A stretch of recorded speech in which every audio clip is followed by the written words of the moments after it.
So the Poseidon movies are movies I hold near and dear to my heart. I love every one of these movies, except for that one.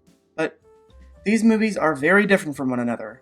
So, I thought it would be a fun idea to go through these movies one last time and explore the differences between them, their characters, plots, ships, and more. Starting off with the ships.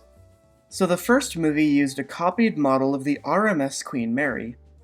This has more of a reason than just the fact that the Queen Mary still existed to film on. It also happened because the writer of the book was on the Queen Mary as it was a troop ship in World War II, when a huge rogue wave hit the ship and almost capsized it. This event not only inspired the book, and by extension the movie, but also was the reason the ship in the book and movie was based off the Queen Mary. The only thing changed was the interiors, which were not based off the Queen Mary, as they needed to rip them apart and put them upside down for the movie. The 2005 one looks like a typical cruise ship of the time, though if we're going by the movie's timeline of when the ship was built, it was quite ahead of its time. It was mostly based off my favorite cruise ship, the Monarch, with a Normandy-inspired stern, sharp, sleek bow, and a Viking Crown lounge. I also love the interior of the ship. I don't know how to describe it, but it feels very 2000s in a good way. It's a good-looking ship, and I like it a lot, despite the fact that it gets a lot of hate online for looking a bit too boxy. I really could see this becoming a reality, however.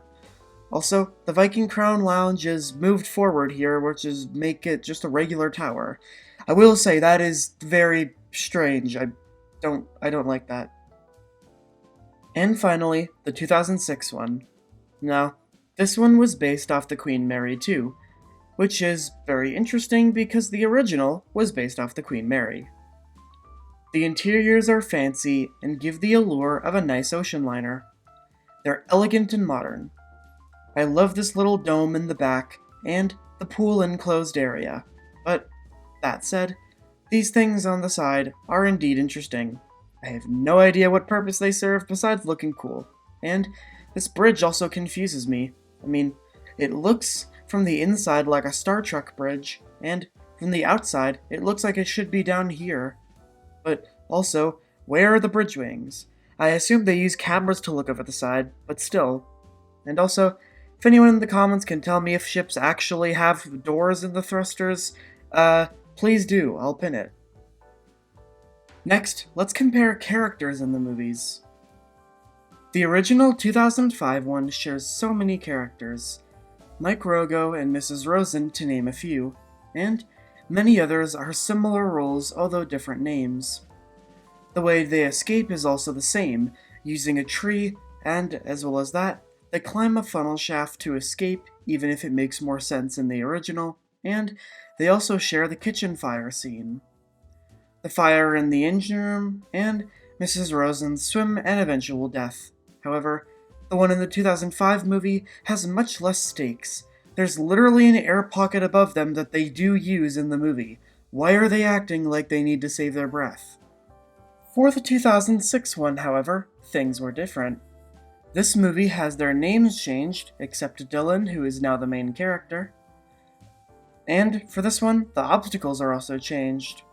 There is a video on YouTube comparing this one to all the others, and they had a hard time doing a shot-for-shot comparison for the obstacles because the 2006 one has some similarities but also a lot of differences.